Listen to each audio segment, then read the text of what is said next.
Olá, investidores! Bem-vindos a mais um vídeo e hoje a gente vai conversar sobre a principal empresa do setor de varejo ligado a eletrônicos, eletrodomésticos e imóveis do Brasil, a Via.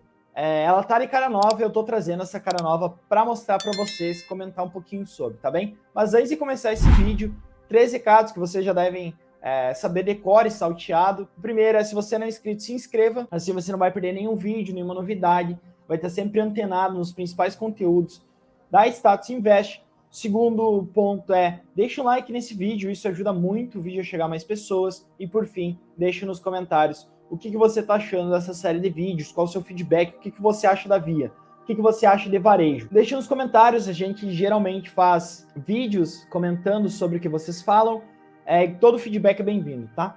E aí eu tô com o Status Invest aberto aqui, e aí a gente vai dar uma olhadinha na Via. A Via, ela trocou de ticker e nome. Antigamente ela era conhecida como Via Varejo, eu acho que todos vocês já conheciam como Via Varejo.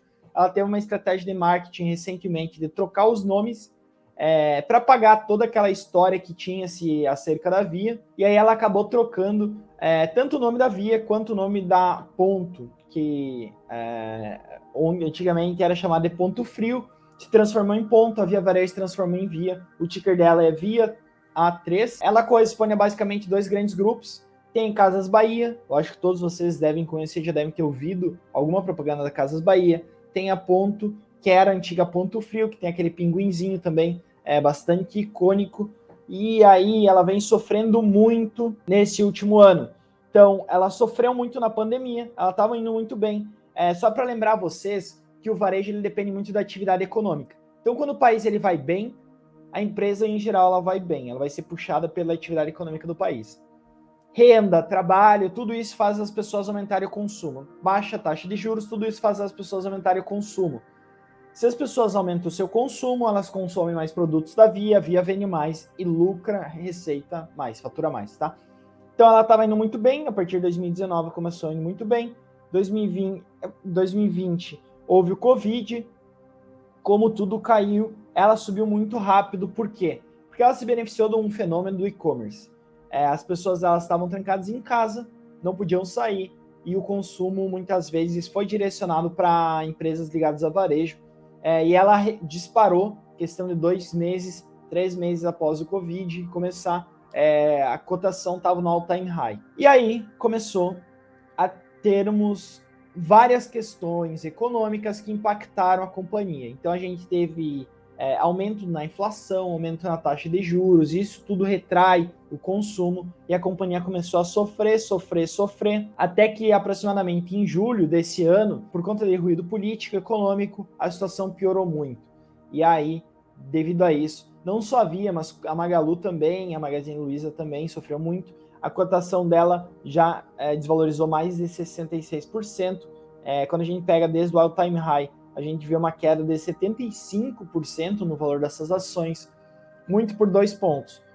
O primeiro tem a ver com margens, a margem da companhia está muito menor do que estava antes, muito por conta da inflação de custos, então o seu faturamento ele acaba por ficar constante ou até caindo e o seu custo aumenta, então você tem uma margem mais espremida. O segundo ponto é que o consumo tem caído, então inflação, alta da taxa de juros, isso tudo pressiona o consumo e aí diminui-se a atividade do varejo. No último trimestre do ano, a gente tem 2 grandes fenômenos, e eu acho que isso é interessante comentar para vocês sobre o varejo. O varejo ele é muito sazonalizado no último trimestre do ano. A gente tem 2 grandes fenômenos no último trimestre: Black Friday e Natal. Em geral, isso impulsiona muito o varejo, isso impulsiona muito a atividade. A Black Friday foi um desastre. Foi muito abaixo das expectativas, isso frustrou muito o mercado, e o Natal, as perspectivas não são tão boas, tá bem? Dito isso, vamos dar uma olhadinha nos indicadores da Via, para ver como é que está essa companhia, quais são as projeções dela. E aí, quando a gente olha o PL, primeiro assim, a gente vai começar por valuation, porque muito do que acontece dessas empresas derretendo, e aí eu posso citar até a Magalu, ocorre porque o valuation ele apresenta-se esticado, e aí qualquer perspectiva negativa que se apresente, qualquer decréscimo na receita, no crescimento, o mercado ele joga no chão o preço dessas ações, tá? E aí o valuation, quando a gente olha o PL da Via, a gente está falando de um PL de 874, né? Preço-lucro de 874. É um preço-lucro bastante elevado, tá? E aí esse preço-lucro é elevado basicamente porque ela teve lucro muito baixo nos últimos 4 trimestres. O SPL é calculado basicamente que é o somatório dos lucros dos últimos 4 trimestres. É o preço da companhia dividido por esse somatório, tá? Como esse somatório ficou muito baixo, quando a gente olha aqui o lucro no nosso demonstrativo de resultado do exercício, a gente vê que o lucro nos últimos 12 meses foi próximo a 10 milhões. Então, é um lucro muito baixo, e aí o que ocasiona um PL muito elevado.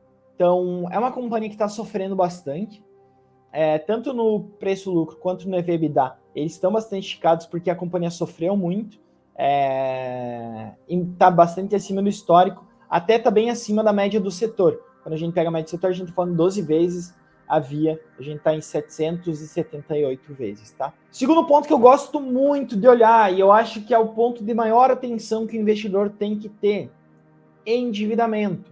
E a Via é uma empresa bastante alavancada. Quando a gente pega dívida líquida sobre patrimônio líquido, que correlaciona qual que é o percentual de capital de terceiros em relação a qual que é o percentual de capital próprio, a gente vê que a Via está com 1,5 de dívida líquida sobre patrimônio líquido.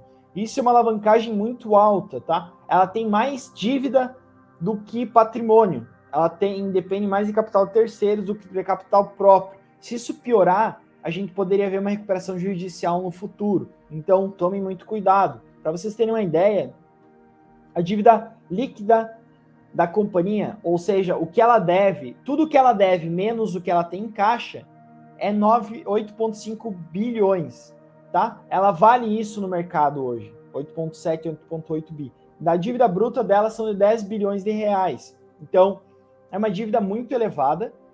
Eu acho que é um dos principais cuidados que se tem que ter com Via é a dívida, e entender como é que ela vai conseguir pagar isso. Porque quando a gente pega e divide essa dívida pelo EBITDA, que é uma proxy de geração de caixa, o EBITDA caiu nos últimos tempos por conta de compressão de margens, etc.